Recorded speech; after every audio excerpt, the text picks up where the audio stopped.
ये श्रृंखला आधारित है मानव अधिकारों के हनन की सत्य घटनाओं पर। टेली रूपांतरण करते समय कोशिश की गई है कि व्यक्तियों के नाम, उपनाम इत्यादि गुप्त रहें। कुछ खास जगहों पर घटनाक्रम को दर्शाने के लिए काल्पनिक पात्रों का प्रयोग किया गया है। कहने को तो हमारे देश की आबादी 100 करोड़ से अधिक की हो गई है, पर अब भी यहां ज्यादातर लोग अनपढ़ हैं, अशिक्षित हैं और इसीलिए मुट्ठी भर स्वार्थी लोगों के शोषण का शिकार होते हैं। बात बड़े शर्म की है, बड़े अफसोस की है। आइए रूबरू होते हैं ऐसी ही एक हकीकत से, जहां जमीन के कानूनी मालिक को अपनी ही जमीन से बेदखल कर दिया गया और हमारी न्याय व्यवस्था यूं ही आंखें मूंदे सोई रही।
देखो मैनी, मैं तुम लोगों की मदद करना चाहती हूँ और वो मैं तभी कर सकूंगी जब मुझे सारी बात की जानकारी होगी। आज तो कुछ बोलना है। कब से मैडम जी ही बोले जा रही है, तू तो कुछ बोलती ही नहीं, चुपचाप बैठी हुई है। मैं तुम्हारा दर्द समझ सकती हूँ मैनी, लेकिन तुम्हारे साथ जो कुछ भी हुआ, क्या तुम उसे भूल सकोगी? जिसने भी तुम्हारे परिवार की, तुम्हारे इस घर की ये हालत बनाई है, क्या तुम उसे यूं ही जाने दोगी? इसीलिए कहती हूं मैंने, तुम्हें जो कुछ भी मालूम है तुम मुझे बताओ, तो ही मैं कुछ कर पाऊंगी। देख आई, अपन लोगों का कोई मदद नहीं कर सकता है, यही मैडम कर सकता है। और पता है आई, यही मैडम अनुपा के साथ जाके जेल में रिपोर्ट लिखाए थे, तभी जाके उसका भाई छूटा, नहीं तो अब तक सड़ता रहता वहीं। क्या बताऊं मैडम जी, साले हरामी ने पहले हमारी जमीन छीन ली, फिर हमको हमारे ही घर से बाहर निकाल दिया। इसी वास्ते मेरा मर्द दारू पी पी कर मर गया।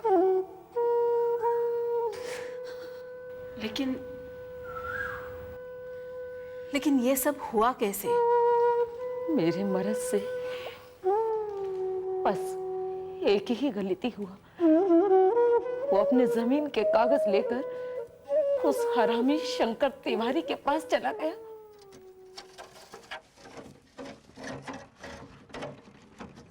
अरे जल्दी जल्दी हाथ चलाओ सालो, खाते हाथियों की तरह काम चींटी की तरह करते हो। जल्दी चला हाथ।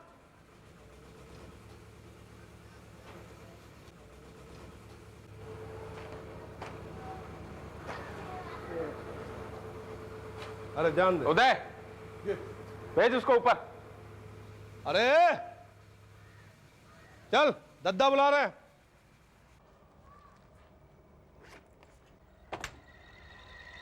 कागज लाए हो? हो साहिब। दिखाओ।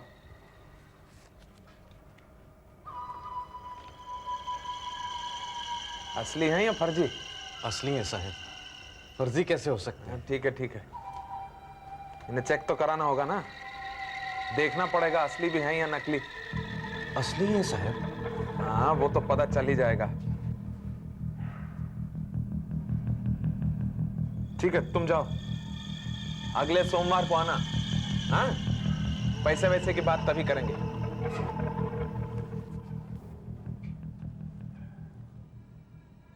अब जाओ। साहिब वो कागज। अरे खा जाऊंगा तेरा कागज मैं? हाँ भरोसा नहीं है मुझ पे? अच्छा रुक,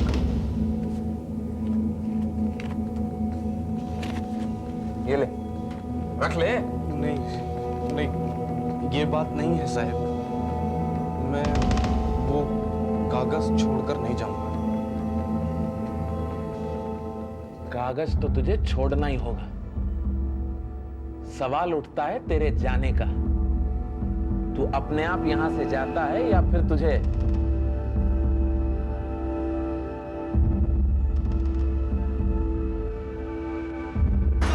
निकालो बाहर साले को, और ज्यादा चिक चिक करे तो लगाना दो हाथ मार। कागज लेके जाऊंगा। फिर क्या हुआ? तुमने पुलिस के पास रिपोर्ट लिखवाई कि नहीं? देखो देखो, पुलिस हमारी रक्षा के लिए होती है। मैडम जी, हमारे गांव के एक आदमी है किसना, उसको पुलिस पकड़ के ले गई थी, बहुत मारा, हाथ पैर तोड़ दिए, वो भी बिना किसी गलती के। फिर भी लितवा को पुलिस के पास जाना चाहिए था। गया था, मेरा मर्द पुलिस के पास भी गया था। वो साला जंगल में मच्छर इतना कि पूछो मत, साला मच्छर मार मार फट गई। बहन और डाकू का कुछ अता पता ही नहीं, और हम साला जंगल में भटक रहे थे। फिर? और फिर क्या यार, सुबह जब गांव वापस आए तो पता चला कि जिस डाकू को हम जंगल में ढूंढ रहे थे वो गांव में डकैती कर रहा था। इस चक्कर में इंस्पेक्टर ठाकुर सस्पेंड हो गया। अच्छा आदमी था, पॉलिटिक्स में मारा गया। सर जी, वो आदिवासी 1 घंटे से बाहर आपका इंतजार कर रहा है। हाँ हाँ ठीक है, बुलाता हूँ उसको, तुम चलो काम करो अपना। और सुबह सारा केस सीबीआई को सौंप दिया। 4 दिन के अंदर 200 पुलिस वाले बुला लिए गए और सारा जंगल पुलिस वालों ने घेर लिया। अच्छा है शिंदे साहब, लेकिन जरा अपने पुलिस स्टेशन को तो देखिए, कैसे कैसे लोगों ने घेर रखा है इसे। ओ तिवारी जी, आइए आइए आइए आइए, कोई जरूरी काम था? क्या सेवा कर सकता हूँ आपकी? बताते हैं, तनिक बाहर तो आइए। कोई जरूरी काम था? है तो आइए ना। देशमुख, मैं थोड़ी देर में आया।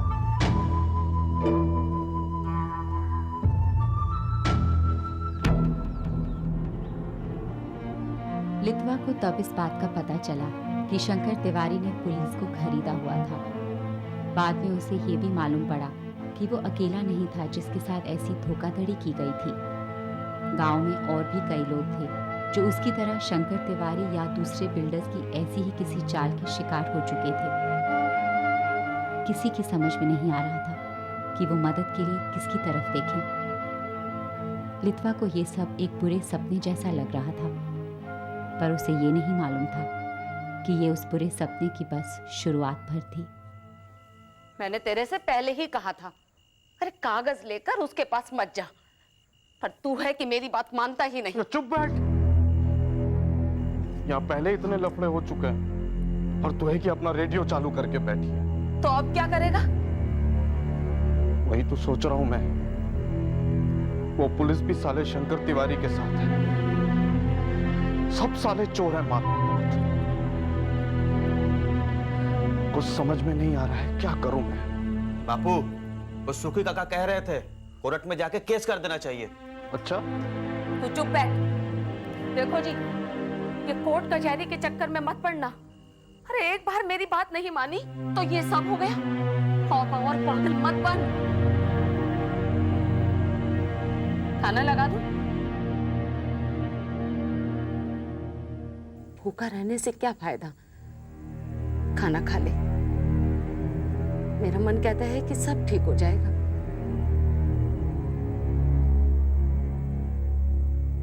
ये सब लफड़े खत्म हो जाएंगे।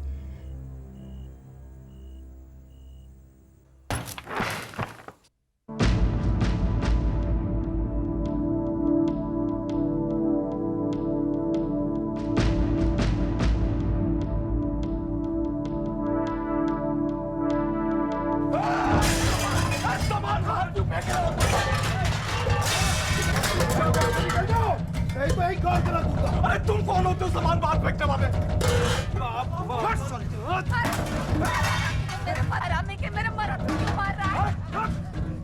छोड़ दो मेरे, नहीं तो पुलिस स्टेशन जाऊंगा मैं।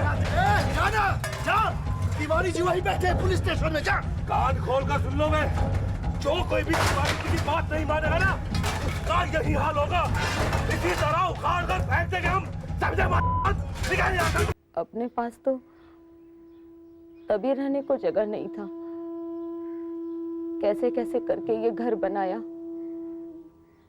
तब इधर रहने को आया। उसके बाद 1.5 साल तक मेरा मर्द पागलों की तरह इधर उधर घूमता रहा। कुछ भी नहीं हुआ। तभी तो भाई जी मेरा मर्द दारू पीने लगा था। पहले नहीं पीता था वो, पीता था पर इतना नहीं। सब चोर हैं, सब मिले हुए हैं, पुलिस भी, वकील भी।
मामा बोलो बोलो। अरे भाई दारू खाना, दारू खाओ। के बीच रास्ते में रखेगा तो टूटेगी तो क्या होगा? बोतल लाके दे चल। अरे बोतल लाके दे। तेरे बाप का माल है, नहीं लेके भाई भाई झगड़ा मत करो, बैठो, झगड़ा मत करो, बैठो। मेरे को मेरी बोतल मांगता है। हाँ ला के देता हूँ ना, सारा गंदा कर दिया, साफ करने दो पहले। अरे दारू खाने को आया, दारू खाओ, डोलना है तो जाके बाहर डोलो। ए भाई जल्दी खाली करना, 2 घंटे से एक ही गिलास लेके बैठा हुआ है।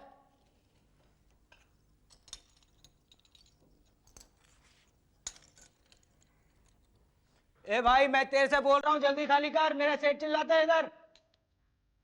ए भाई खाली करना।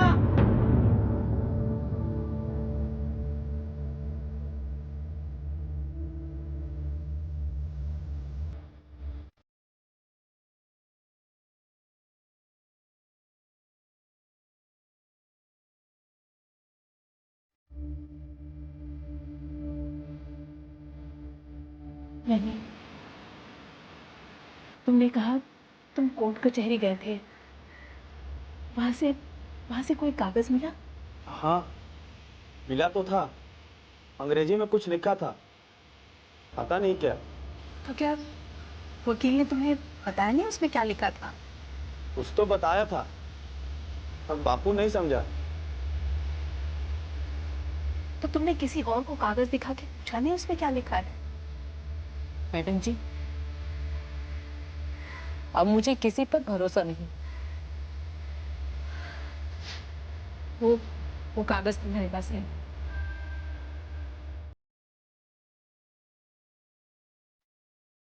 बाई जी, क्या लिखा है इसमें? ये पेपर्स तो 1 साल पुराने हैं। इसके बाद कुछ? बाई जी यही है हमारे पास, क्या इससे कुछ मदद मिल सकती है? देखो जगेश्वर, मैं किसी वकील से बात करके देखती हूँ। मैं अपनी तरफ से पूरी कोशिश करूंगी। भगवान ने चाहा तो तुम्हारी जमीन तुम्हें जरूर वापस मिल जाएगी।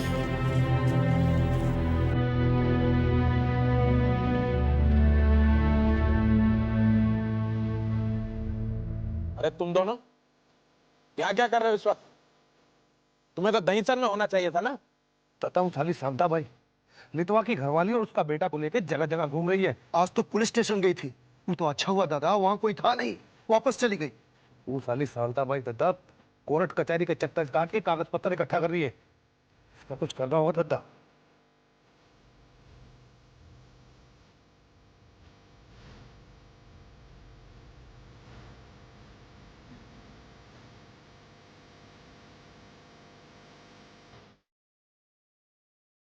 हमारे संविधान के अनुसार एक आदिवासी ही दूसरे आदिवासी की जमीन खरीद सकता है, कोई और नहीं।